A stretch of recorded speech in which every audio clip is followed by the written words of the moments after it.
اللہ کتنا بڑا مہربان ہے، اللہ بڑے علم والا ہے، بڑی حکمت والا ہے، کب کس پر کس طرح مہربانی کر دے یہ اللہ ہی جانتا ہے۔ حشر کا میدان بھرپا ہے، حساب و کتاب کا سلسلہ جاری ہے۔ اللہ سبحانہ و تعالیٰ ایک بندے سے کہتے ہیں جا تیرے لیے ایک نیکی کم ہو گئی ہے، ایک نیکی کہیں سے لے کر آج تیری مغفرت ہو جائے گی۔ تو وہ بندہ حشر کے میدان میں بھاگ دوڑ کرتا ہے، لوگوں سے سوال کرتا ہے کہ کوئی مجھے ایک نیکی دے دو۔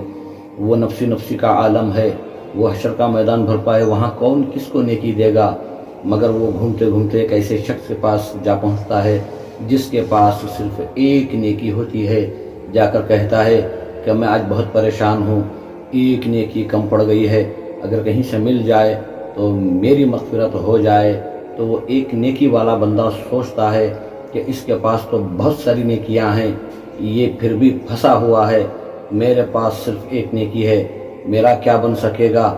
وہ یہ سوچ کر کے کم از کم اس بندے کی مغفرت ہو جائے، وہ اپنی ایک نیکی اس کو دے دیتا ہے، کہتا ہے جا بھائی کم از کم تیری مغفرت ہو جائے۔ تو وہ ایک نیکی لے کر بارگاہ الہی میں پہنچتا ہے، کہتا ہے یا اللہ مجھے ایک نیکی مل گئی ہے۔ تو اللہ سبحانہ وتعالیٰ کہتے ہیں کہ تجھے وہ ایک نیکی دینے والا کون ہے، جا اس کو بلا کے لا۔ تو وہ بندہ اس کو بلا کے لاتا ہے۔ اللہ سبحانہ وتعالیٰ اس بندے سے پوچھتے ہیں کہ کیا بندے تو نے اس کو ایک نیکی دی ہے؟ تو وہ بندہ کہتا ہے ہاں بار تعالیٰ، اس کے پاس تو بہت ساری نیکیاں تھی، پھر بھی یہ پھنسا ہوا تھا، میرے پاس تو صرف ایک نیکی تھی، میرا کیا بن سکتا تھا، اس لیے میں نے ایک نیکی اس کو دے دی تاکہ اس کی مغفرت ہو جائے۔ تو اللہ سبحانہ وتعالیٰ فرماتے ہیں ایسی حالت میں، ایسی سچویشن میں کہ یہاں ہر انسان نیکی کے لیے ترس رہا ہو، اپنی مغفرت کے لیے جستجو کر رہا ہو، ایسی حالت میں تو نے اپنی نیکی اس کو دے دی تاکہ اس کی مغفرت ہو جائے۔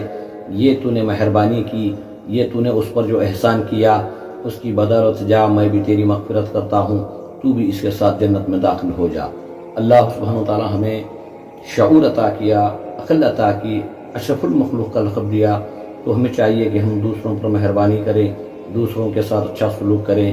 ہو سکتا ہے دوسروں کے ساتھ اچھا سلوک کرنا بھی اللہ کو پسند آ جائے اور ہماری مغفرت کا کوئی ذریعہ بن جائے۔